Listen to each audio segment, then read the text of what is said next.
A história real que inspirou o chamado. Um mistério sobrenatural. Você já se perguntou qual é a origem por trás da assustadora trama do filme O Chamado?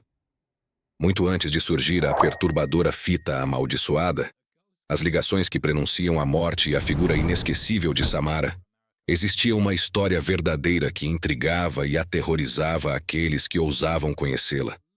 Trata-se de uma combinação fascinante de mistério, tragédia e eventos sobrenaturais que transcenderam o tempo, inspirando lendas urbanas e um caso real envolto em sombras.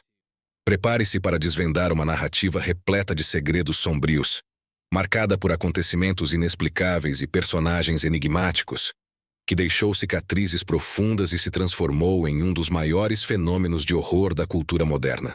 A origem japonesa, o caso de Okiku e o Poço Amaldiçoado. A assustadora inspiração inicial para a história de O Chamado tem raízes em uma das lendas mais marcantes do folclore japonês, Bansho Sarayashiki, ou O Poço de Okiku. Essa história remonta ao Japão feudal e é carregada de tragédia, vingança e mistério. No centro da narrativa está Okiku, uma jovem e bela serva que trabalhava no castelo de um poderoso samurai. Okiku era conhecida por sua lealdade e dedicação, mas sua vida tomou um rumo trágico ao ser envolvida em uma intriga cruel. O samurai para quem ela trabalhava possuía um conjunto de 10 pratos de porcelana extremamente valiosos, que representavam status e riqueza. Um dia, um dos pratos desapareceu misteriosamente, e a responsabilidade pelo sumiço recaiu sobre Okiku. Algumas versões da lenda afirmam que ela foi injustamente acusada de ter quebrado ou perdido o prato. Outras, porém, sugerem que a acusação foi uma armadilha, criada pelo próprio samurai depois que Okiku rejeitou seus avanços românticos. Ele, movido pela raiva e pelo ego ferido, decidiu punir a serva de forma impiedosa. Como vingança, o samurai torturou Okiku, assassinou-a cruelmente e jogou seu corpo em um poço profundo dentro dos domínios do castelo. Após a sua morte, acontecimentos sinistros começaram a assombrar o local. Moradores da região e empregados do castelo relatavam ouvir uma voz feminina ecoando do poço durante a noite, contando pratos em um tom triste e melancólico. 1, 2, 3, até chegar ao número 9. Era nesse momento que um grito ensurdecedor irrompia da escuridão, seguido de um silêncio aterrador. Muitos acreditavam que Okiku estava presa em um ciclo eterno, incapaz de descansar enquanto o 10º prato não fosse encontrado. Com o passar do tempo, a presença do espírito de Okiku trouxe medo e superstições para todos que se aproximavam do poço. Alguns afirmavam ter visto a figura de uma mulher pálida, com cabelos longos e desgrenhados, surgindo do poço em noites de lua cheia. Outros diziam que ela vagava pelos arredores do castelo, chorando e lamentando sua injustiça. A lenda se espalhou por todo o Japão, transformando o local em um símbolo de assombrações e tragédias. O poço onde Okiku teria sido jogada ainda existe e é preservado no castelo de Himeji, onde visitantes afirmam sentir uma energia estranha e pesada ao se aproximar. Até hoje, essa história é contada como um alerta sobre as consequências de traições e injustiças, além de ser uma das narrativas mais aterrorizantes do folclore japonês. Esse conto sombrio e marcante é considerado uma das principais influências para o surgimento da personagem Sadako, que mais tarde se tornaria a icônica figura do terror em O Chamado. A trágica história de Okiku é um lembrete poderoso de como lendas podem transcender gerações e moldar o imaginário coletivo, inspirando histórias de horror que permanecem vivas até os dias de hoje. O caso sobrenatural de Sadako Yamamura. Outra influência marcante para a criação do filme O Chamado vem de uma história mais moderna e igualmente perturbadora. O misterioso caso de Sadako Yamamura, uma menina que viveu no Japão durante a década de 1950. Desde muito jovem, Sadako demonstrava comportamentos e habilidades que intrigavam aqueles ao seu redor. Era uma criança reservada, mas sua presença parecia carregar algo além do comum. Muitos acreditavam que Sadako tinha dons psíquicos, como telecinese, e a capacidade de projetar pensamentos em outras pessoas, habilidades que ela teria herdado de sua mãe, Shizuko Yamamura. Shizuko era uma mulher enigmática, conhecida por suas habilidades de clarividência. Em uma época em que a ciência e o sobrenatural entravam em constante choque, Shizuko foi submetida a uma série de testes para comprovar seus poderes. Em uma das demonstrações públicas, organizada por céticos e curiosos, Shizuko alegava poder prever eventos futuros e visualizar objetos escondidos em uma sala. Porém, o evento tomou um rumo desastroso. A presença de críticos e jornalistas hostis fez com que Shizuko perdesse o controle, sendo imediatamente acusada de ser uma fraude. A humilhação pública foi devastadora. E pouco tempo depois, Shizuko cometeu suicídio, jogando-se no oceano.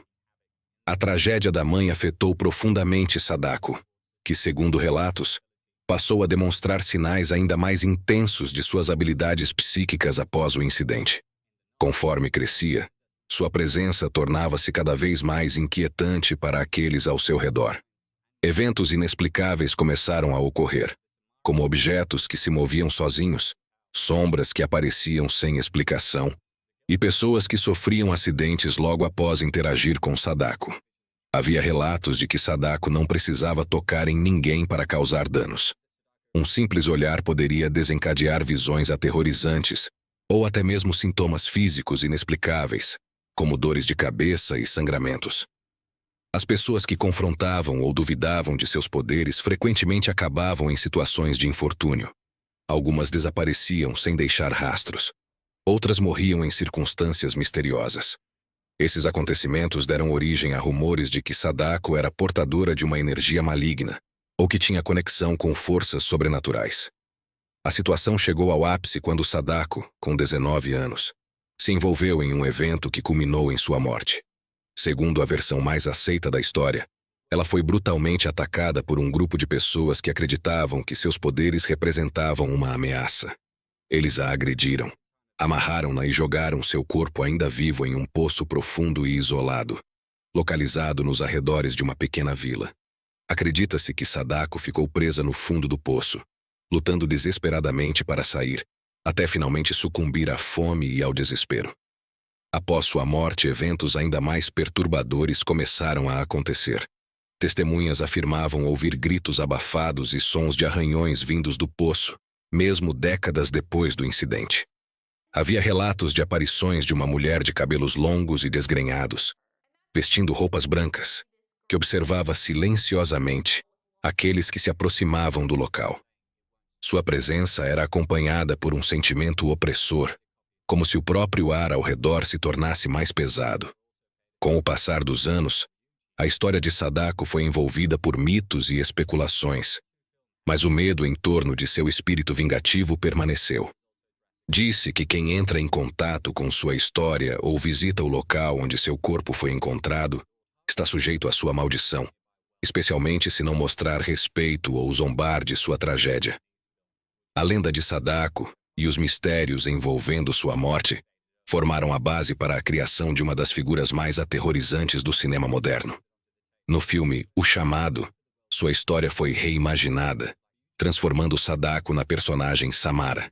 Mas as semelhanças com o caso real permanecem, especialmente na ideia de uma figura atormentada que continua assombrando o mundo dos vivos, alimentada pela injustiça de seu destino e pelo medo daqueles que conhecem sua história. Será que o espírito de Sadako ainda está preso entre os dois mundos buscando vingança?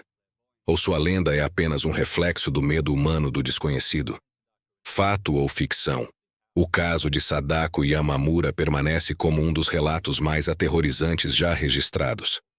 A lenda do vídeo amaldiçoado, o conceito da fita de vídeo que mata em 7 dias, popularizado pelo filme O Chamado, pode parecer uma obra puramente ficcional, mas suas raízes estão profundamente entrelaçadas com mitos modernos e coincidências perturbadoras. No Japão, durante as décadas de 80 e 90, começaram a surgir boatos sobre fitas VHS amaldiçoadas que circulavam em círculos restritos, especialmente em grupos de jovens fascinados pelo oculto. Essas fitas, segundo os rumores, continham gravações bizarras e perturbadoras que causavam pânico imediato em quem as assistisse. As histórias diziam que após assistir a uma dessas fitas, a pessoa experimentaria fenômenos inexplicáveis, pesadelos intensos, alucinações visuais e auditivas, e a sensação constante de estar sendo observada.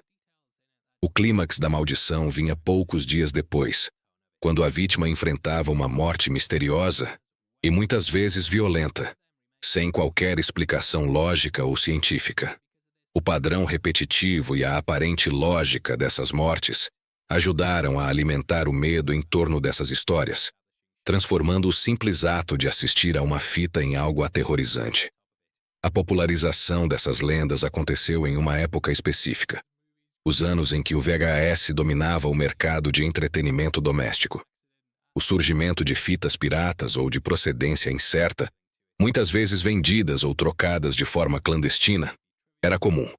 A possibilidade de uma gravação desconhecida carregar algo maligno parecia real, especialmente quando envolvia imagens estranhas, fora de contexto ou assustadoras, que poderiam ser resultado de erros de gravação ou até interferências. Para muitos, a ideia de mensagens gravadas que continham maldições ou mensagens subliminares parecia não apenas possível, mas aterrorizantemente plausível.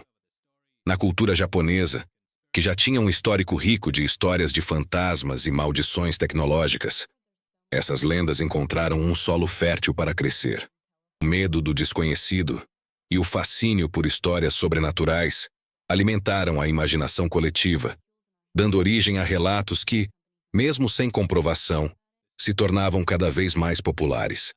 Algumas versões das histórias diziam que, ao assistir a essas fitas, uma ligação telefônica seria recebida imediatamente depois, trazendo mensagens enigmáticas ou vozes que ninguém conseguia identificar. Isso adicionava uma camada extra de terror psicológico, intensificando a ideia de que a maldição era inescapável. Coincidentemente, durante o auge dessas lendas urbanas, ocorreram casos reais de mortes inexplicáveis associadas ao uso de tecnologias modernas, incluindo fitas de vídeo e televisores. Essas tragédias reforçaram a crença na existência de gravações amaldiçoadas, mesmo que muitas vezes fossem meras coincidências. Psicólogos da época sugeriram que o medo coletivo de novas tecnologias poderia estar amplificando esses rumores. Mas para aqueles que acreditavam, essas explicações racionais não diminuíam o pavor. A ideia de que algo tão cotidiano quanto uma fita VHS pudesse carregar uma maldição aterrorizante era poderosa, porque invadia a segurança do lar, transformando um objeto comum em um portal para o inexplicável. Esse conceito foi absorvido por escritores e cineastas, que reconheceram o potencial dessa lenda para criar narrativas de horror únicas. Combinada ao folclore tradicional japonês, como a história de Okiku e sua maldição no poço, a lenda das fitas amaldiçoadas ganhou uma vida própria. No filme O Chamado, a lenda foi reinventada com maestria, adicionando elementos visuais e narrativos que transformaram o vídeo amaldiçoado em uma experiência aterrorizante e memorável. Mas, para muitos, o terror que o filme representa vai além da ficção, evocando os medos reais que cercaram essas histórias nas décadas passadas. Afinal, quem nunca teve medo de algo aparentemente inofensivo, como uma fita de vídeo, mas que poderia carregar algo muito mais sombrio do que se poderia imaginar? Da história real ao cinema. O autor japonês Koji Suzuki se inspirou profundamente nas ricas e macabras tradições das lendas urbanas japonesas e em eventos históricos misteriosos para criar o livro Ring, que viria a ser a base de uma das franquias de terror mais icônicas da história moderna. Em sua obra, Suzuki combina elementos da cultura popular, como a trágica história de Sadako Yamamura, uma jovem injustiçada com poderes psíquicos, e as lendas sobre poços amaldiçoados, com o medo contemporâneo de tecnologias emergentes, como as fitas de vídeo, que na época começavam a se popularizar. A mistura desses elementos resultou em uma narrativa singular que capturou o imaginário coletivo e redefiniu o gênero do terror. Quando a história foi adaptada para o cinema, ela ganhou uma nova camada de horror e mistério. No Japão, o filme Ringu, de 1998, manteve-se fiel às raízes culturais e ao clima de suspense psicológico. Já na versão ocidental, a adaptação intitulada O Chamado, de 2002, trouxe mudanças significativas para se conectar com o público internacional. A personagem Sadako foi reimaginada como Samara Morgan, uma figura fantasmagórica igualmente trágica e perturbadora. A fita amaldiçoada e o poço sombrio, que já eram símbolos de medo e desespero no livro, ganharam uma representação visual ainda mais visceral e aterrorizante nas telas, consolidando seu lugar como ícones do cinema de horror global. O legado do mistério. Embora O Chamado tenha adaptado esses eventos à ficção, muitos acreditam que a história verdadeira por trás do filme carrega verdades sombrias. O Poço de Okiku existe até hoje no Japão, sendo visitado por curiosos e caçadores de fantasmas. O caso de Sadako Yamamura, embora envolto em mitos, permanece vivo na memória coletiva como um alerta para o desconhecido. Será que essas histórias realmente estão apenas no mundo das lendas? Ou os eventos que as inspiraram escondem segredos que ainda não conseguimos compreender? As lendas que cercam Ring e suas adaptações cinematográficas não são apenas histórias de terror. Elas são um reflexo profundo dos nossos medos mais primordiais: o desconhecido, o abandono e o impacto devastador que o passado pode ter sobre o presente.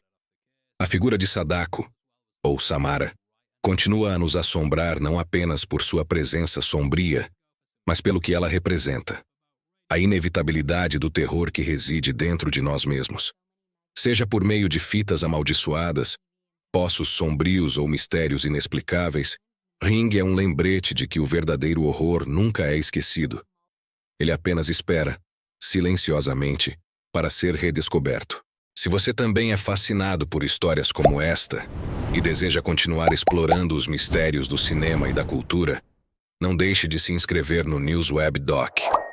Seu apoio é essencial para o crescimento do nosso canal e para continuarmos trazendo conteúdos misteriosos e instigantes. Junte-se a nós nesta jornada e seja parte da nossa comunidade.